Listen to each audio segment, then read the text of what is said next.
Good morning. It's Tuesday, the 11th of June, and we're here to look at the daily astrology. First of all, I must apologize to you if you were waiting for the video yesterday. It was late because it was held up in the YouTube copyright analysis. They do a search for copyright now. And if it goes over 15 minutes, then it's subject to a more intense search, and it could get stuck in the queue there for a while. I did go over 50 minutes. I shouldn't have done. I must keep them to 15 minutes. And because it was held up with YouTube, I couldn't post to Facebook. So that's why I got so late. I'm sorry about that. Anyway, I've learnt my lesson. Also, the video was cut to 15 minutes in the end, just to let it go through. So the stuff about Mars right at the end, I'm going to cover today. So Mars has moved out of Aquarius and into Taurus. And it's standing at 01 of Taurus. And interestingly, we have Pluto at 01 of Aquarius. So now I'm going to ask you a question, because I'm always trying to encourage you to remember a few things about astrology. So what cross are they sitting on if one planet is in Taurus and one planet is in Aquarius? Now, while you're thinking about that, I'll just remind the other people who haven't had this lesson yet. There are 3 crosses of zodiac signs in astrology. So it's a cross, literally a zodiac sign in each point. Because there's 12 zodiac signs, there are 3 crosses, because there's 4 to each cross. We have a cardinal cross, a mutable cross, and a fixed cross. So of those crosses, which one is being activated by Mars at 01 of Taurus and Pluto at 01 of Aquarius? Come on, think about it. Okay, I'm going to have to tell you, aren't I? Because nobody's going to be able to answer me anyway, because I can't hear you. And anyway, so we've got Taurus Scorpio axis is a fixed feminine axis. Okay, and then we have opposite to that, we have Leo and Aquarius, right? And that is the fixed masculine axis. So they are sitting on the fixed cross. Right, I'm going to get at the chart so you can have a look at it. And there it is. If there is a faster way of doing this, somebody let me know. Anyway, here we go. So this was at 10 minutes past 9 in the morning, this chart, and that's why the sun, which rose this way, has not got to the mid-heaven yet, because it's not midday, roughly. So it's down here, still with Venus there, and Mercury galloping up to join them. If you remember one of the videos, I talk about the road show, as I call it, a silly name. These 2 planets can never leave the sun's side. They can never be more than, well, 45 degrees away. So because they both orbit the sun, and then we are the 3rd planet. That's the 1st planet, 2nd planet, we're the 3rd planet, and we see them. They're on the inside of us in the solar system. We see them orbiting the sun, and there they are all together. Okay, what we're looking at, Mars, Pluto. So here we go. There's Mars, 0137, Taurus. There's the glyph for Taurus.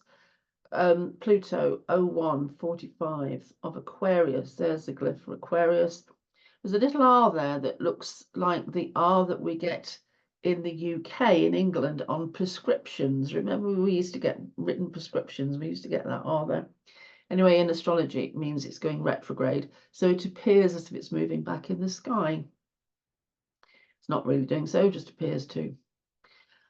Okay, so Mars moving out of Aries. Well, the first thing to remember when a planet moves into a new zodiac sign, there's a hullabaloo.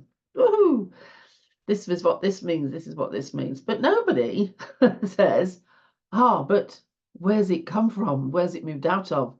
Because the sign that the planet has moved out of feels the movement of the planet moving away, and is less than it was before. It doesn't have that planet's energy anymore. And so there's something missing.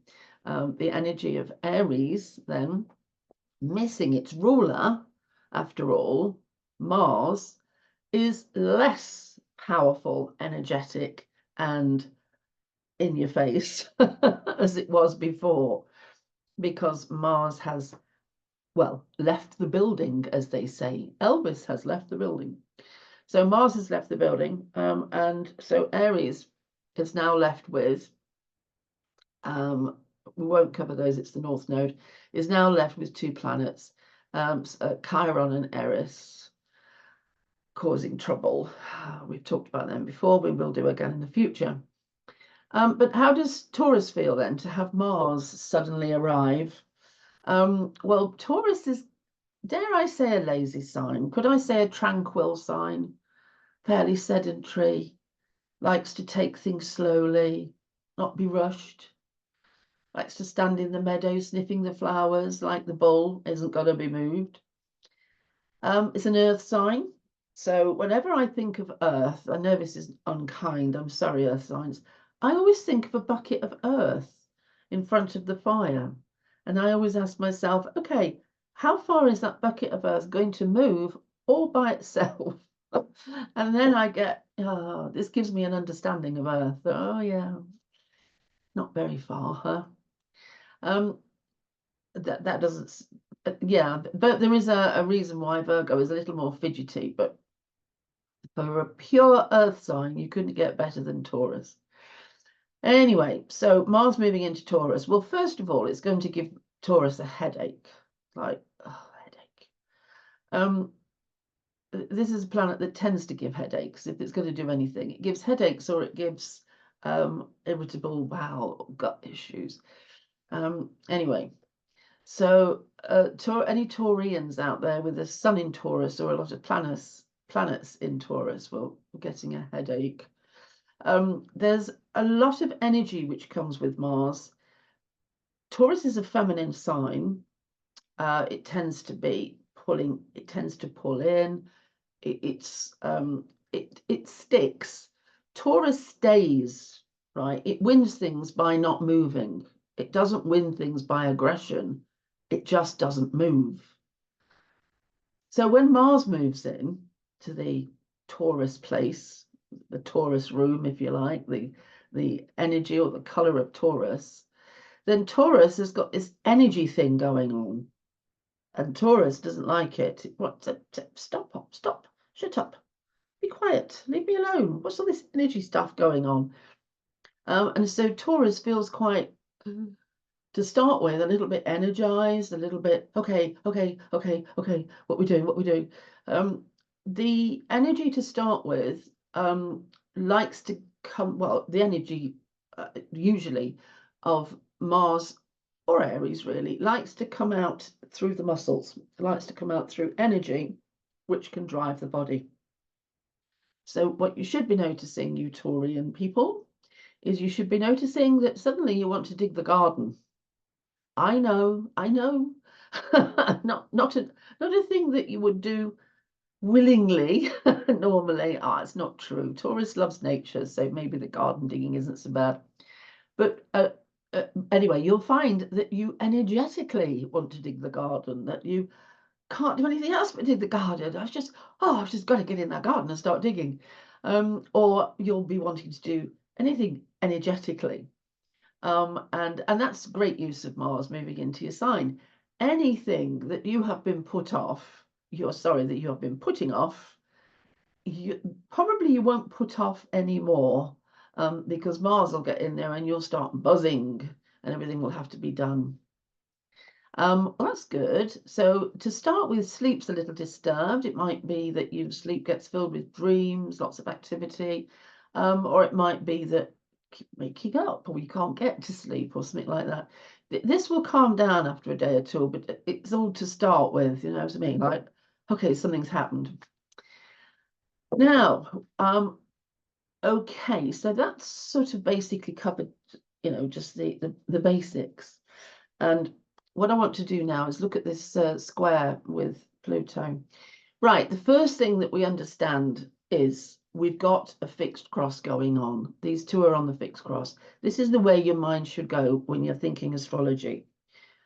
If you're thinking planets, which we are, because we're doing transiting astrology. So with transiting astrology, we use planets and zodiac signs. That's it. We don't use houses. Okay.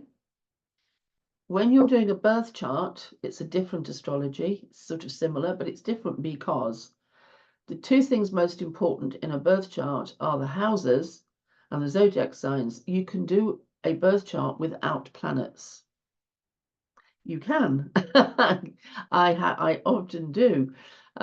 Trust me, you can. And I've just brought out a book which is about how to read a birth chart with no planets. And honestly, it's fascinating and it's interesting and it gives you more psychology than using planets does. There you go. So what we're doing here is we're not looking at a birth chart. We're looking at transiting astrology, the transits in the sky right now, which do have an effect on us. Okay. So in transiting astrology, planets, we've got Mars squaring Pluto. So a square is, as you know, 90 degrees, and they're on the fixed cross. And so therefore, both of these zodiac signs, the two involved, Taurus and Aquarius, don't want to change. Okay, these are signs that can quite literally hang on to planetary energies and stop the effect of the planet happening immediately. The zodiac signs can literally delay it because they can stick down, get into cement. A cement sets, that's it.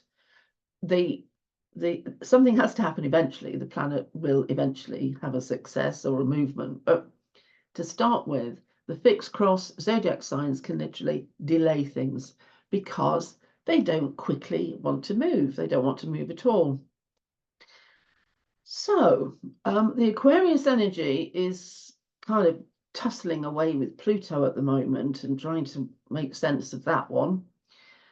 The Taurus energy was just, well, is still struggling, I can't say suffering, struggling with Uranus in its midst. Uranus being a planet that wants to break up, break down. There's Uranus there, breakthrough. That was like, that's meant to be something electrical, that is, to represent Uranus. Anyway, so what is literally the reading if we've got Mars square Pluto? Well, first of all, think power for Mars. So something powerful. It is literally a shot of testosterone or adrenaline, extremely powerful shot of energy, right? That shot of energy can veer into the shadow side, the dark side, and you can get difficult things happening, or it can be channeled, I call it bending, into something more positive. Okay, Pluto's energy. So what is Pluto about? Pluto is the planet that represents life itself and the generation of life. So it generates life, it contains life, it deals with life. It deals with life going on and on and on, well after the human population has died off in millions of years' time. It is a driver of nature, a driver of life. It generates, as I say, and what it does in astrology is it makes things become what they must become. It moves them on to the next stage. It also is powerful in atomic stuff and anything quantum.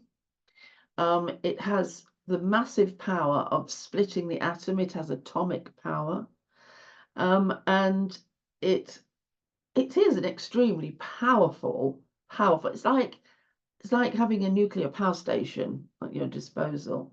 It literally can terraform planets just like that. So put those two powers together, so Pluto is a feminine energy. It's a water planet, but nevertheless quite a deadly water planet. And Mars is a masculine planet. So, okay, we've got a balance of yin and yang here. However, this can go any which way. These two together are such a massively powerful force. It cannot be held back, it cannot be controlled, but I do believe that it can be bent or channeled.